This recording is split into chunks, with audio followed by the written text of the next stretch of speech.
ganyan lang kasimple ang paggawa natin ng number 11 na cake without using a molder.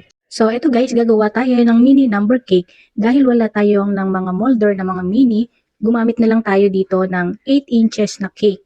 Ayan, and then ikakat na lang natin or babakatin na lang natin para makagawa tayo ng number cake. So bilang baker, kailangan talaga natin na diskartehan ang mga bagay-bagay.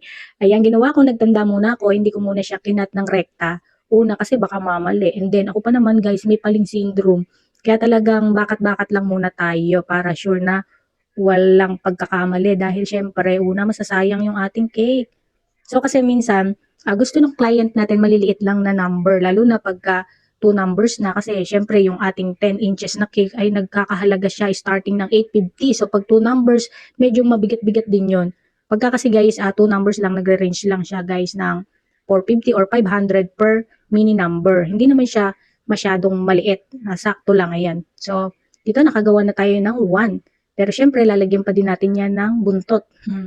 And then, itong cake na to ay medyo makapal siya. So, ang gagawin natin dyan ay hahatiin natin siya sa gitna. Ayan, minsan kasi guys, lalo na kung wala naman din icing yung mga gilid, lalagyan lang ng pinaka filling sa ibabaw. So, kailangan mas maganda siyang tingnan pagka ang cake nyo lang ay manipes dahil pag pinalamanan natin yan, ay kakapal din siya. Pagka kasi masyadong makapal na agad yung cake nyo and then papalamanan pa ulit, ang itsura niyan yung parang ang taba-taba, bubotsog.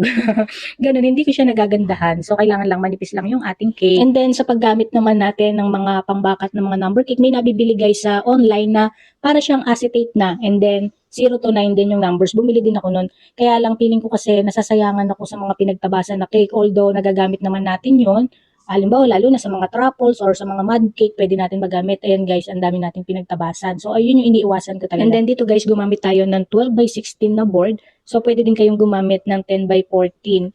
So, sa akin kasi, mas gusto ko mas malapad yung pinaka-board niyan. Pero syempre, pag wala naman kayong 12 by 16, although hindi siya masyadong gamitin, gumamit na lang kayo ng 10 by 14. And then, ayan, nilagyan muna natin siya ng melted chocolate since marami naman tayong sobra nun. Para din hindi na din dumulas pa yung ating pinaka-cake. Ayan. So, napaka-simple lang na to guys. And then, linis-linisin nyo lang pag madumi hanggat hindi nyo pa na ipapatong yung pangalawang layer. And then, ilagay na natin yung icing. Palamanan na natin siya ng icing. Pagka puti lang guys, yung aking pinapalaman dyan, nilalagyan ko siya minsan ng melted chocolate or mga chocolate chips. Ayan, katulad nyan. Para nun, kahit na plain lang, yung pinaka-icing natin ipapalaman, ay lasa pa din siya chocolate. Usually kasi sa mga cake ko, di ba, makikita nyo, ang lagi niyang filling ay mocha choco. So, dito pag plain lang na ganyan, lagyan nyo lang ng mga chocolate chips or melted chocolate. And then, dito na nga ay pinatong na natin ang huling layer ng ating cake. Makita nyo, napaka-moist ng ating cake. Kanina, nung kinat natin siya, medyo firm pa siya. So, habang lumilipas ang mga minuto, unti-unti nagiging moist siya. So, habang matigas pa yung inyong cake, kailangan may assemble nyo na siya ng maayos para hindi kayo masyadong mahirapan. Kasi pagka na-rest na yan ng ilang minutes, yung pagka-moist ng inyong cake ay magsisimula ng bumalik. So, dito guys ay, ito na yung final na icing natin sa pinakaibabaw. So, wala naman siyang ibang masyadong kulay, kundi white and blue lang. Dahil ang team na to ay Baby Boss.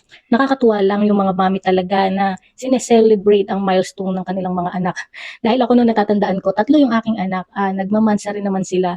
Ang lagi ko lang handa ay pansit canton, ganun, basta lang makaraos, marihenda lang namin. Ngayon, malulula ka talaga sa mga pinapagawa ng mga mami dyan kasi milestone pa lang, mga bongga na yung mga cake nila. Ano pa kaya sa birthday? Ay grabe, iba talaga. Paano mo sasabihin na naghihirap ang mga Pinoy? Pero ngayon, pasosyal na ng pasosyal. Pati nga guys, yung mga gender reveal, di ba, sineselebrate na. Dati anniversary lang ang sineselebrate, ngayon mansa rin na. Paglabas ng bata. Pati nga guys, yung mga birthday ng aso, pati mansa rin ng mga dogs nila and mga pusa, sineselebrate na din. Pero doon naman nakakatuwa kasi alam nyo, dahil sa mga celebration na yan, mas dumadami ang aming mga client, mga baker, kaya kami naman ay tuwan-tuwa doon. Siyempre, dagdag kita din yan. Kaya naman, celebrate lang ng celebrate, pati break up nyo, i-celebrate nyo na din. So, ayun na nga, patapos na ang ating cake. Ayan, nag-final na lang tayong piping natin sa pinakababa. Kasi sobra yung ating icing, sayang naman. And then, ganyan lang kasimple ang paggawa natin ng number 11 na cake without using a molder. So, ito na yung final look ng ating number 11 na cake. So, ang team na to ay Baby Boss. So, ganun lang kasimple. Thank you for watching. Bye!